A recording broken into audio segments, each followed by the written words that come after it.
मधुबन के बाबा, मधुबन के बाबा मुरली वाले, आपका क्या कहना, आपका क्या कहना। ओम शांति। आज 27 जून 2022 के साकार मधुर महावाक्य हैं। आज मीठे मीठे बाप दादा बोले, मीठे बच्चे, इस शरीर रूपी रथ पर विराजमान आत्मा रथी है। रथी समझकर कर्म करो तो देह अभिमान छूट जाएगा। बाबा ने कहा, मीठे बच्चे, इस शरीर रूपी रथ पर विराजमान आत्मा रथी है। रथी समझकर कर्म करो तो देह अभिमान छूट जाएगा। बाबा ने आज प्रश्न पूछा, बाप के बात करने का ढंग मनुष्यों के ढंग से बिल्कुल ही निराला है, कैसे? और उत्तर में बाबा कहते कि बाप इस रथ पर रथी होकर बात करते हैं और आत्माओं से ही बात करते हैं, शरीरों को नहीं देखते। मनुष्य ना तो स्वयं को आत्मा समझते और न आत्मा से बात ही करते। तुम बच्चों को अब यह अभ्यास करना है, किसी भी साकारी आकारी चित्र को देखते भी नहीं देखो, आत्मा को देखो और एक विदेही को याद करो। होली का गीत है, तुम ही हो माता पिता तुम ही हो। ओम शांति। बच्चों को ओम शांति का अर्थ तो बिल्कुल सहज समझाया जाता है। हर एक बात सहज है। सहज राजाई प्राप्त करनी है, कहाँ के लिए?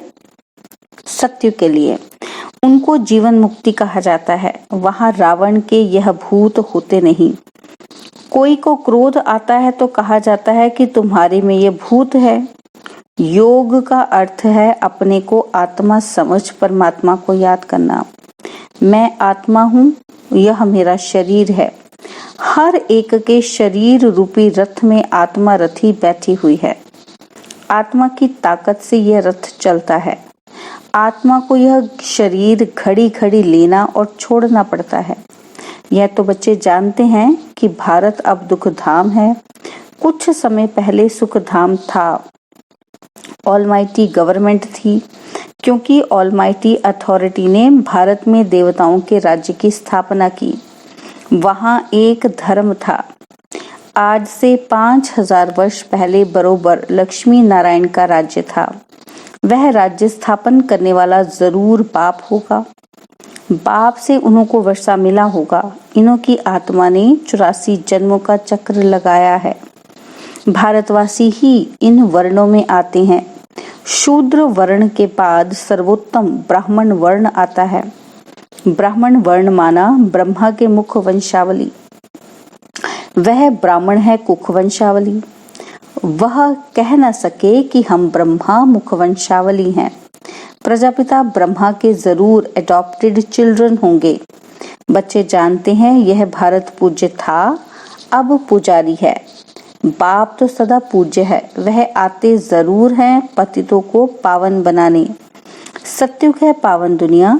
सत्युग में पतित पावनी गंगा यह नाम ही नहीं होगा, क्योंकि वह है ही पावन दुनिया।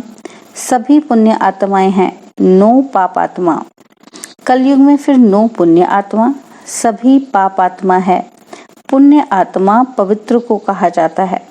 भारत में ही बहुत दान पुण्य करते हैं। इस समय जब पाप आते हैं तो उनके ऊपर बलि चढ़ते हैं। सन्यासी तो घर बार छोड़ जाते हैं। यहाँ तो कहते हैं, बाबा ये सब कुछ आपका है। आपने सत्युग में अथाह धन दिया था, फिर माया ने कौड़ी जैसा बना दिया। अभी यह आत्मा भी पतित हो गई है। तन मन धन सब पतित है। आत्मा पहले पहले पवित्र रहती है, फिर चक्र लगाए पिछाड़ी में तमो प्रधान झूठा जेवर बना है। पाठ बजाते बजाते पतित बन जाती है। गोल्डन सिल्वर इन स्टेजेस में मनुष्य को आना है जरूर। गाते भी हैं, तुम माता पिता लक्ष्मी नारायण के आगे भी जाकर यह महिमा करते हैं, परंतु उनको तो अपना एक बच्चा एक बच्ची होती है। जैसा सुख राजा रानी को वैसा बच्चों को रहता है। सबको सुख घनेरे हैं। अब तो 84 में अंतिम जन्म में है दुख घनेरे। बाप कहते हैं अब फिर से मैं तुमको राजयोग सिखलाता हूँ। बच्चों को समझाया कि इस रथ में रथी आत्मा बैठा हुआ है। यह रथी पहले 16 कला संपूर्ण था, अब 9 कला। कहते भी हैं कि मैं निर्गुण हारे में अब कोई गुण नहीं, आप ही तरस परोई अर्थात रहम करो, कोई में भी गुण नहीं है। पतित हैं तब तो गंगा में पाप धोने जाते हैं, सत्युग में नहीं जाते। नदी तो वही है ना। बाकी हाँ, ऐसे कहेंगे कि उस समय हर चीज सतो प्रधान है। सत्युग में नदियां भी बड़ी साफ स्वच्छ होंगी। नदियों में किचड़ा आदि कुछ भी नहीं रहता। यहाँ तो देखो किचड़ा पड़ता रहता है, सागर में सारा गंध जाता है। सत्युग में ऐसा हो नहीं सकता, लॉ नहीं है किसी को अपवित्र बनाना, सब चीजें पवित्र रहती हैं। तो बाप समझाते हैं कि अभी सबका यह अंतिम जन्म है, खेल पूरा होता है। इस खेल की लिमिट ही है 5000 वर्ष। यह निराकार शिव बाबा समझाते हैं, वह है निराकार, सबसे ऊंच परम धाम में रहने वाला। परम धाम से तो हम सब आते हैं। अब कलयुग अंत में ड्रामा पूरा हो, फिर से हिस्ट्री रिपीट होनी है। मनुष्य जो यह गीता शास्त्र आदि पढ़ते हैं वह सब बने हैं द्वापर से। यह ज्ञान प्राय लोप हो जाता है। राजयोग तो कोई सिखला ना सके, सिर्फ उन्हों के यादगार लिए पुस्तक बनाते रहते हैं। वह खुद तो धर्म स्थापन कर पुनर्जन्म में आने लगे, उनका यादगार पुस्तक रहने लगा। अब देवी देवता धर्म की स्थापना होती है संगम पर। बाप आकर इस रथ में विराजमान होते हैं। घोड़े गाड़ी की बात नहीं, इस साधारण बूढ़े रथ में प्रवेश करते हैं। वह है रथी। गाया भी जाता है ब्रह्मा मुख वंशावली, ब्रह्मा कुमार कुमारियां हैं। यह ब्रह्मा भी एडॉप्ट किया हुआ है। बाप खुद कहते हैं मैं इस रथ का आय रथी बनता हूँ, इनको ज्ञान देता हूँ, शुरू इनसे करता हूँ, कलश देता हूँ माताओं को। माता तो यह भी ठहरी। पहले पहले ये सुनते हैं, फिर तुम इनमें तो विराजमान है, परंतु सामने किसको सुनावे। फिर आत्माओं से बैठ बातें करते हैं। और कोई भी विद्वान आदि नहीं होगा जो ऐसे आत्माओं से बैठ बातें करे। मैं तुम्हारा बाप हूँ, तुम आत्माएं निराकार हो, मैं भी निराकार हूँ। मैं ज्ञान सागर स्वर्ग का रचयिता हूँ, मैं नरक नहीं रचता हूँ। यह तो माया नरक बनाती है। बाप कहते हैं मैं तो हूँ ही रचता, तो स्वर्ग ही बनाऊंगा। तुम भारतवासी स्वर्गवासी थे, अब नरकवासी बने हो। नरकवासी बनाया रावण ने, क्योंकि आत्मा रावण की मत पर चलती है। इस समय तुम आत्माएं राम शिव बाबा श्री श्री की मत पर चलते हो। बाप समझाते हैं अब सबका पाठ पूरा हुआ। जब सभी आत्माएं इकट्ठी होंगी, ऊपर से सब आ जाएंगी, तब जाना शुरू होगा। फिर विनाश शुरू हो जाएगा। भारत में अब अनेक धर्म है, सिर्फ एक आदि सनातन देवी देवता धर्म है नहीं। कोई भी अपने को देवता नहीं कहलाते। देवताओं की महिमा गाते हैं, सर्वगुण संपन्न। फिर अपने को कहेंगे हम पापी नीच। द्वापर से रावण का राज्य शुरू होता है। राम राज्य है ब्रह्मा का दिन, रावण राज्य है ब्रह्मा की रात। अब बाप कब आवे? जब ब्रह्मा की रात पूरी हो तब तो आएगा ना। और इस ब्रह्मा के तन में आवे तब ब्रह्मा मुख से ब्राह्मण पैदा हों। उन ब्राह्मणों को ही राजयोग सिखलाते हैं। बाप कहते हैं जो भी आकारी साकारी व निराकारी चित्र हैं उन्हें तुम्हें याद नहीं करना है। तुमको तो लक्ष्य दिया जाता है। मनुष्य तो चित्र देख याद करते हैं। बाबा तो कहते हैं चित्रों को देखना अब बंद करो, यह है भक्ति मार्ग। अभी तो तुम आत्माओं को वापस मेरे पास आना है। पापों का बोझा सिर पर है, पाप आत्मा बनना ही है। ऐसे नहीं कि गर्भ जेल में हर जन्म के पाप खत्म हो जाते हैं। कुछ खत्म हो जाते हैं, कुछ रहते हैं। अब मैं पंडा बनकर आया हूँ। इस समय सब आत्माएं माया की मत पर चलती हैं। बाप कहते मैं तो हूँ ही पतित पावन स्वर्ग का रचयिता। मेरा धंधा ही है नरक को स्वर्ग बनाना। स्वर्ग में तो है ही एक धर्म, एक राज्य, वहां कोई पार्टीशन नहीं था। बाप कहते हैं मैं विश्व का मालिक नहीं बनता हूँ, तुमको बनाता हूँ। फिर रावण आकर तुमसे राज्य छीनते हैं। अब यह सब तमो प्रधान पत्थर बुद्धि, संगम युग में तुम पारस बुद्धि बनते हो। बाप कहते हैं मामेकम याद करो, बुद्धि योग ऊपर में लटकाओ, जहां जाना है उनको ही याद करना है। एक बाप दूसरा न कोई, वही सच्चा पातशाह है, सच सुनाने वाला। तो कोई भी चित्र का सिमरन नहीं करना है। यह जो शिव का चित्र है उनका भी ध्यान नहीं करना है, क्योंकि शिव तो ऐसा है ही नहीं। जैसे हम आत्मा भ्रिकुटी के बीच में रहती है, वैसे बाबा भी कहते हैं कि मैं थोड़ी जगह लेकर इस आत्मा के बाजू में बैठ जाता हूँ, रथी बन इनको बैठ ज्ञान देता हूँ। इनकी आत्मा में भी ज्ञान नहीं था। जैसे इनकी आत्मा रथी बोलती है शरीर द्वारा, वैसे मैं भी इन ऑर्गन से बोलता हूँ, नहीं तो मैं कैसे समझाऊं। ब्राह्मण रचने के लिए ब्रह्मा जरूर चाहिए, जो ब्रह्मा ही फिर नारायण बनेगा।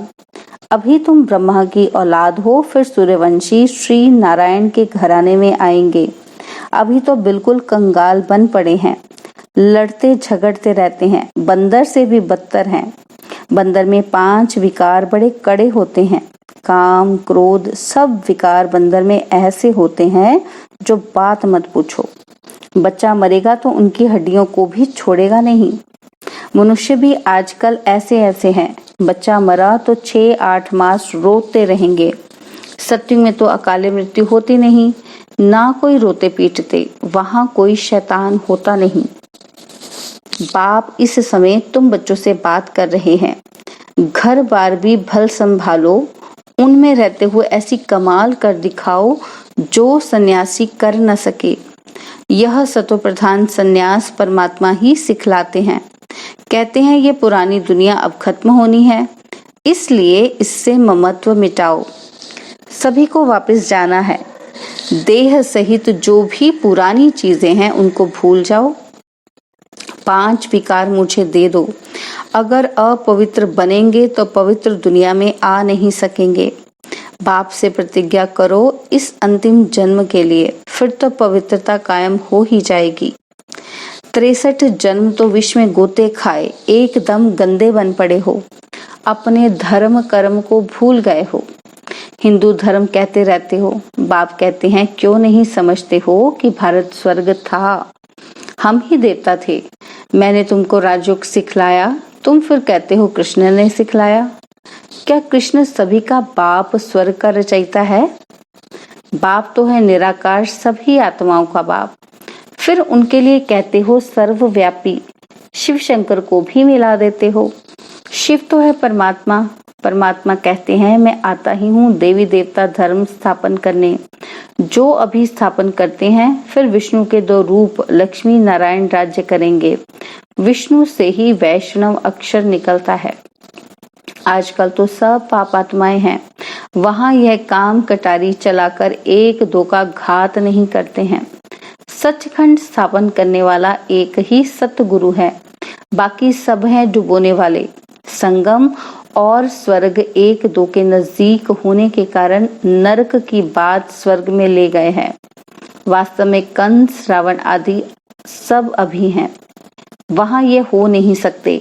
तो रथ में जो रथी दिखाते हैं, वास्तव में रथ यह है जिसको नंदीगण भागीरथ भी कहा जाता है। तुम सब अर्जुन हो। तुम्हें कहते हैं कि इस रथ में आया हूँ युद्ध के मैदान में तुमको माया पर जीत प्राप्त कराने। सत्युग में न रावण होता न जलाते, अब तो रावण को जलाते ही रहेंगे जब तक विनाश नहीं होगा। कितनी भी आपदाएं आएंगी, दशहरे पर रावण को जरूर जलाएंगे। फिर आखिरीन यह रावण संप्रदाय खलास हो जाएगी। सदगति दाता है ही एक, मनुष्य मनुष्य को सदगति दे न सके। जब इन देवताओं का राज्य था तो सारे विश्व पर इन्हों का ही राज्य था और धर्म थे ही नहीं। अभी और सब धर्म है, देवताओं का धर्म है ही नहीं जिसकी अब स्थापना हो रही है। देवता धर्म वाले ही आकर शूद्र से ब्राह्मण बनेंगे। अच्छा, मीठे मीठे सिकिला दे बच्चों प्रति माता पिता बाप दादा का याद प्यार और गुड मॉर्निंग। रूहानी बाप की रूहानी बच्चों को नमस्ते। हम रूहानी बच्चों की रूहानी बाप दादाजी को दिलवा चांद सिकवा प्रेम से नमस्ते। ओम शांति। प्यारे बाबा, मीठे बाबा, मेरे बाबा, शुक्रिया बाबा, शुक्रिया बाबा, शुक्रिया बाबा। धारणा के लिए मुख्य सार है, पहला पॉइंट है सतो प्रधान संन्यास करना है। इस पुरानी दुनिया में रहते इससे ममत्व मिटा देना है। देह सहित जो भी पुरानी चीजें हैं उनको भूल जाना है। सेकंड पॉइंट है अपना बुद्धि योग ऊपर लटकाना है। किसी भी चित्र व देहधारी को याद नहीं करना है, एक बाप का ही सिमरन करना है। बाबा ने आज हमें वरदान दिया, परमात्मा श्रीमत के आधार पर हर कदम उठाने वाले अविनाशी वर्षे के अधिकारी भव। परमात्मा श्रीमत के आधार पर हर कदम उठाने वाले अविनाशी वर्षे के अधिकारी भव। संगम युग पर आप श्रेष्ठ भाग्यवान आत्माओं को जो परमात्मा श्रीमत मिल रही है, यह श्रीमत ही श्रेष्ठ पालना है। बिना श्रीमत अर्थात परमात्मा पालना के एक कदम भी उठा नहीं सकते। ऐसी पालना सत्य में भी नहीं मिलेगी। अभी प्रत्यक्ष अनुभव से कहते हो कि हमारा पालनहार स्वयं भगवान है। यह नशा सदा इमर्ज रहे तो बेहद के खजानों से भरपूर स्वयं को अविनाशी वर्षे के अधिकारी अनुभव करेंगे। स्लोगन है, सपूत बच्चा वह है जो संपूर्ण पवित्र और योगी बन स्नेह का रिटर्न देता है। स्लोगन, सपूत बच्चा वह है जो संपूर्ण पवित्र और योगी बन स्नेह का रिटर्न देता है। ओम शांति। और अब यह एक बहुत अच्छी वीडियो भी जरूर देखें।